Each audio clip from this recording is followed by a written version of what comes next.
Tonight, lots of talk about taxes and the economy, but only one candidate is saying this.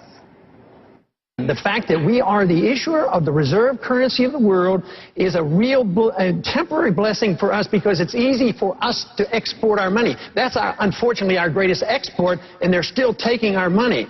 Soon, though, they're going to quit, and this whole ball game is going to end, and we better get prepared for it. An important issue by any measure, at least by ours, for a country $15 trillion in debt. We ask, how can you understand the globe's economic problems without understanding issues of debt, fiat currency, the impact of Federal Reserve policies, sound money?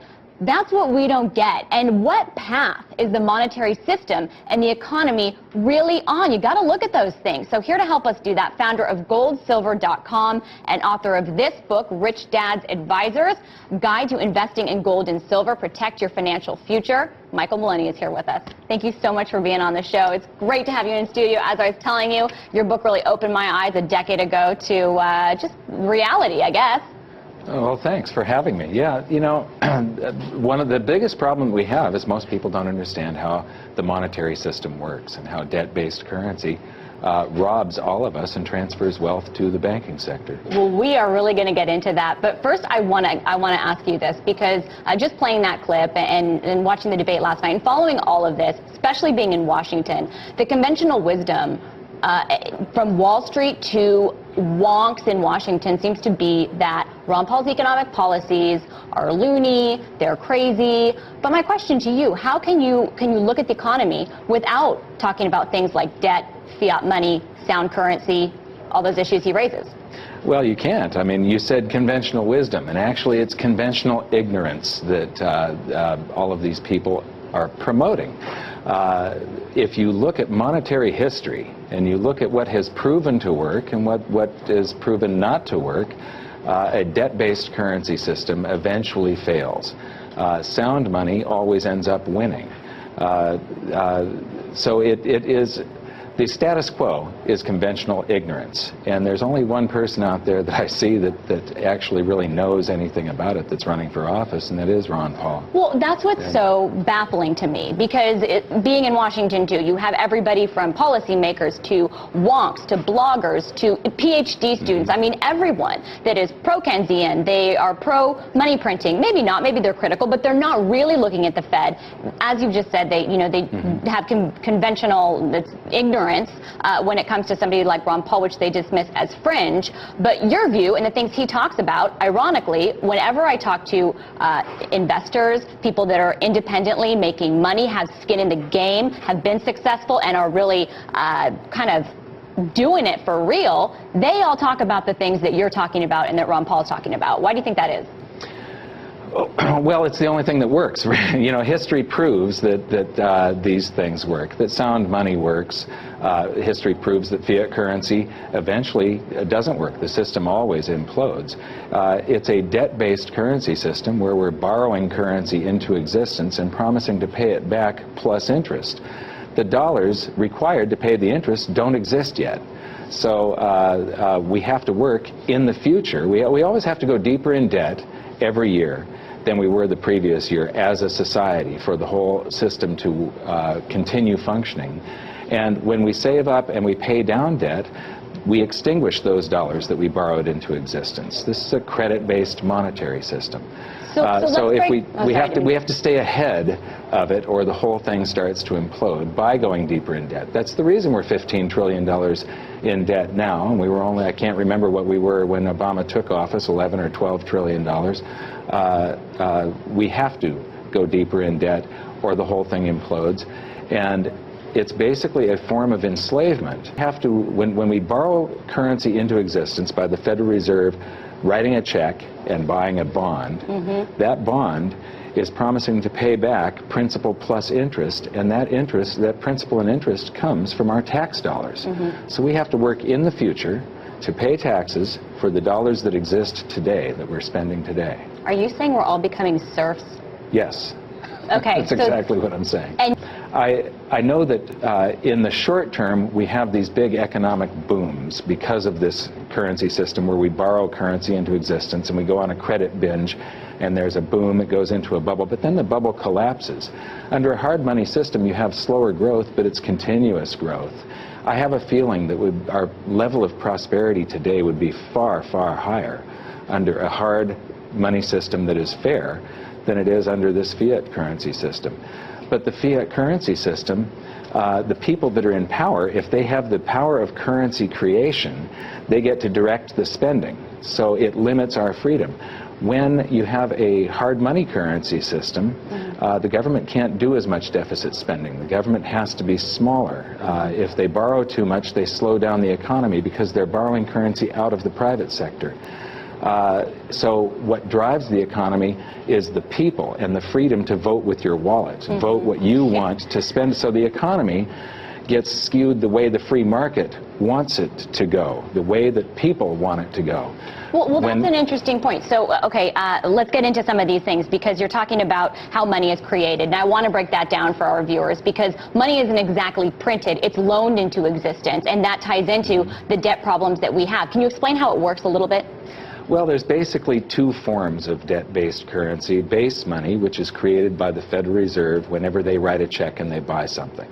And they usually end up buying, through open market operations, U.S. Treasury bonds. The population of the United States has to work in the future to pay off those U.S. Treasury bonds. We have to pay taxes in the future. So every time the Federal Reserve writes a check, it creates paper dollars, base money. But all those dollars are owed back plus interest on the bonds that it bought, the Treasury bonds. And then the other form of dollars that exist are the credit dollars that are created through fractional reserve lending. When you go and you buy a house or a car, you sign a loan document. When your pen hits that paper, those dollars are created and get credited to your account. They're just a book entry for the bank. But then you go and buy something with them and they go into circulation. And they stay in circulation until somebody saves them up and pays down debt. And that's a really key point, right? Because a lot of people think of expansion of money supply just in terms of base money, of, okay, the Fed's expanded its balance sheet, it's tripled it, base money is increased, and this is the money supply. But you're saying all that credit expands the money supply too. That's where the vast majority of our currency supply comes from. And I don't call it a money supply. Okay. Money has to be a store of value over long periods of time. You probably call it a currency. It's a currency supply. Currency supply. Only gold and silver are money. Everything else is currency. It's our currency system, a fiat-based currency system, is designed to continually lose value because you have to expand the currency supply to be able to pay the interest that is due on the currency supply. You know, Ben Bernanke doesn't say that gold is money. Is he part of that conventional ignorance? Yes, he is part of the conventional ignorance. But the base money portion, the portion that the Federal Reserve has direct influence over, is only 6% of our currency supply. It's $3 trillion. The number of dollars that exist is a reflection of total credit, and that stands at 53 trillion. So only 3 trillion out of 53 trillion is the portion the government created. Everything else you and I create, the public creates, when we go out and we borrow to buy a car or a house, or we spend money on spend currency on a credit card. That currency is created by us when we sign that document. And you argue if we didn't have this fiat debt-based system, we probably would have better growth longer term. But it sounds like to unwind that might be really painful. Is there a realistic way to ever do it? It's going to be the biggest calamity in financial history, I believe. Is it coming? It's absolutely coming. You know, one of the things when I was writing my book, I discovered that every 30 to 40 years the world has a new monetary system, and nobody really has paid attention to this. A man-made system can't possibly last. Pressures build up here and there, there's misallocations of capital, and then the whole thing eventually implodes. We had the classical gold standard before World War I, the gold exchange standard between the wars, the Bretton Woods system from 1944 to 1971, and now we've had the dollar standard from 71 until today. It's 40 years old. It's the longest lived of these currency systems. There are tremendous imbalances that have been building up. The $15 trillion debt, all of our exportation of dollars around the planet. It's eventually doomed to suffer some sort of collapse or transition. And I believe this is going to happen in this decade. But since the dollar is the majority of the world's currency, if the dollar has a problem, every country on the planet has a problem, because more than half of all the dollars that exist outside the United States. More than half, which is why all of our international viewers should be paying very close attention, because this is not just a U.S. debate. The U.S. dollar is the global reserve currency. You have, in the last decade, real estate went up, stocks went up, and commodities and precious metals went up. That's not really possible that everything went up. What's happening is everything is going up in price because the currency is losing purchasing power, but at the same time there are certain things that are going down in value. If you have two things that are rising, and you're invested in this one, and it's rising slower than the other one, when you go to sell, you can't buy as much of this one. If you're invested in this one, when you go to sell, you can buy a whole lot more of that one. That means that this one is gaining in value and price. This one is gaining in price, but it's falling in value. And what you see, if you take things like the Dow Jones Industrial Average or a single-family median price home, and you divide those things by other things instead of currency, how much is your home worth as far as barrels of oil over a century? How much is the Dow worth measured in ounces of gold? You'll see that it goes overvalued, undervalued, overvalued, undervalued in this pattern, and it tends to be about 20-year swings. And so by being invested in one sector while it's rising, and then selling and identifying the most undervalued asset class that you can and moving into that one, you're basically taking that next wave and sort of pasting it up out of this valuation channel that everything is trapped in. We get better, man gets better at producing things. We make efficiency gains relatively the same for all the different sectors throughout time. And when you measure one thing against another thing, you will find that everything is sort of trapped in this valuation channel. This is a true road to wealth if you can understand that your home goes from overvalued to undervalued to overvalued to undervalued again, regardless of whether you think it. I mean, it doesn't go up. Nothing goes up. That is just the illusion that is created by the devaluation of the dollar. So we're almost out of time because we only have a minute left, but where is gold and silver? Because we don't often hear about silver as much in that wealth cycle.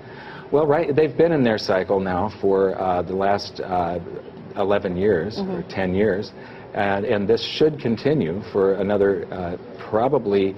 It depends on whether we have a currency crisis or not, and I do believe we're going to have at least a crisis of confidence, if not a full-blown hyperinflation eventually.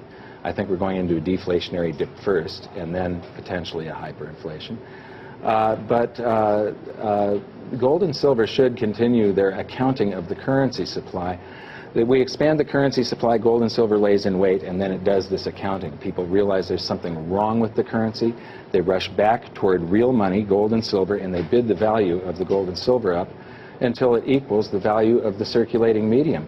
It did this in 1934. It did it in 1980. It's doing it again, but gold and silver have to hit highs north of $5,000 an ounce, probably $15,000 to $20,000 an ounce, for the gold of the Treasury to equal the circulating medium today. Which is a very long way to climb. Yes. I certainly appreciate you being on the show. It's interesting, too. You think we're headed to deflation, but then going to hit hyperinflation. Possibly hyperinflation, yeah. But I think a deflation is, only 6% of the currency supply is under the direct control of the Fed. The other 94%, they only have influence over, and it requires our confidence, our feeling good, to go deeper into debt every year, borrow and spend, to keep the game going. And if we don't borrow and spend, then the whole thing starts going into a deflationary collapse. And that's where you think we're headed, it sounds like. Thank you so. Yes, but gold and silver will still do the accounting, and it's better to be way too early than 1 second too late. There you have it. Good final words. We'll end on that, Mike Maloney.